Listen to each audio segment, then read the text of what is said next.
The Paperclip Murders. Chapter 16. A little murder on my face. Refreshed and rejuvenated by the hours of sleep and the life-giving vodka tonics coursing through my system, I stepped through the doors of the city morgue and found my way to Dave's office. The entire building seemed to be colder and graver than I had ever previously noticed, yet there was a sensation in the air of subdued excitement, like children about to witness Santa Claus stealing their milk and cookies for the very first time.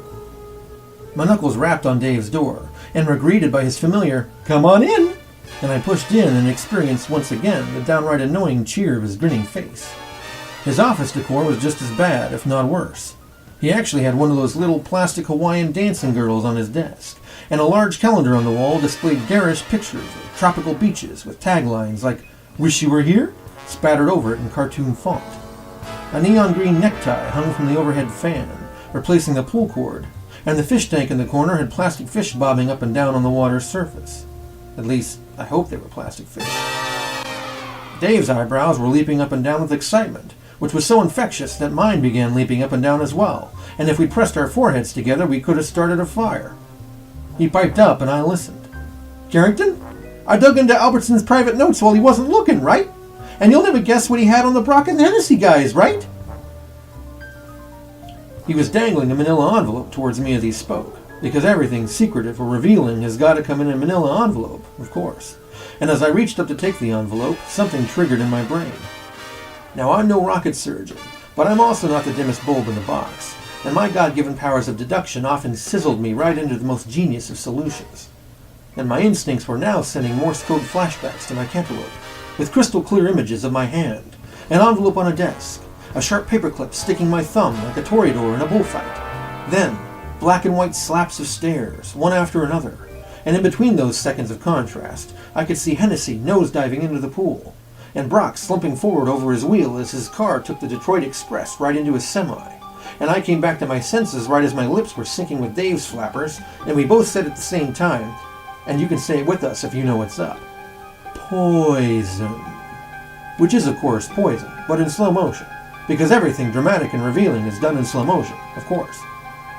I stood up out of my seat like a lightning rod had just ignited in my caboose, my hand raised to let me stare at the paperclip puncture on my finger, and my eyes boogied till they almost fell out of their sockets. Then, the sweet, sweet smell of justice, in all her perfumed glory, swirled around me like incense from a censer. I snapped my fingers and pointed at Dave, the sound barking through his office like a gunshot. "Does anyone else know about this yet? Do the police know?" Dave shrugged his shoulders and held his hands up, his haystack hair fluttering. "Albertson told the Blue Boys this morning, right? And what do you think they did, eh? Took Mrs. Brock in for suspicion?" Of course, that made a simple sort of sense, because simple was the policeman's mind. They'd look at this information as Mrs. Brock trying to poison her husband at a party and getting Hennessy instead, and then succeeding with Carl a week or so later.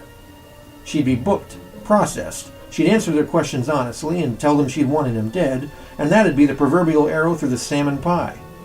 But the police didn't know what I knew, and I knew that I knew they didn't know, and what they didn't know was that the killer had almost succeeded again and robbed the world of yours truly, and I wasn't about to let that happen. I patted my pistol in her holster and pointed at Dave again. His eyes popped wider as he saw the holy light of soon-to-be justice and some money in my eyes, and shrank back as I enthusiastically exclaimed, "Dave! Genius! The cops got the wrong person, but I won't rest until I bring this killer down like a few thousand tons of brick. You did good!" I slapped one of my waning sawbucks on the counter near him and turned to go. "Have a few on me, Dave, and for Pete's sake, sip!" And I was out the door with wings on my feet. Now, justice is certainly the fuel that burns the flame in my heart, but even someone as unwavering and determined as myself needed to take a break now and then to juice up the old meat car. And I thought that this might be the opportunity to wolf down a dog or two from a street vendor I knew who worked down on Grand Avenue. I could also pick up a paper, use the payphone to call Woodchuck, and maybe slug a crook or two on my way to take down the big fish. So I put toe to heel and double-timed it down there. The vendor was a heavy guy named Sal, with a big wide nose and a ruddy complexion, and the stub of a cigar always slung in the corner of his mouth like a boxer in a corner waiting for the 11th round to start. I waited for the woman in front of me to get her dog, and then it was my turn, and I started it out with, "Hey Sal, how's tricks? Give me 2, plenty of mustard, onions and kraut, snappy." Sal could see I was in an excited mood, and he nodded, asking while he worked his magic on the hot dogs. "You look like it's your birthday today, Gray. Everything going well?" I nodded and eagerly volunteered, perhaps just a tad too loudly. "You said it, Sal. The cops think they have the killer of a couple of poor sods, taking the wife of one of them in for it. But I've got a clue to the real killer, and I'll be gingered if I stop before I bring them to justice." Sal nodded, smiling, and handed me the hot dogs.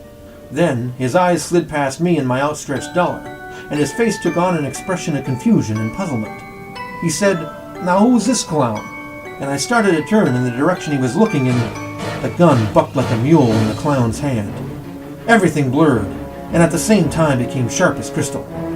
Washington got a hole clean through his paper head, as did one of my ill-fated hot dogs, the bun and tip evaporating like voodoo, crumbs and chunks of onion spattering everywhere. The rest of my lunch was tossed to the winds as the cart went down sideways with my body rolling over it, hot dogs flying, mustard spurting, putting a barrier between me and the lunatic gun-toting clown. And my favorite dog vendor, poor old Sal, took a round in the face not 3 feet from me. His body hung in the air like a marionette whose strings had just been cut. His very lifeblood splattered over my head and torso. Deafening thunderclaps echoed overhead again and again, and despite the chaos, I couldn't help one singular thought from screaming its way through my head. I've got a little murder on my face.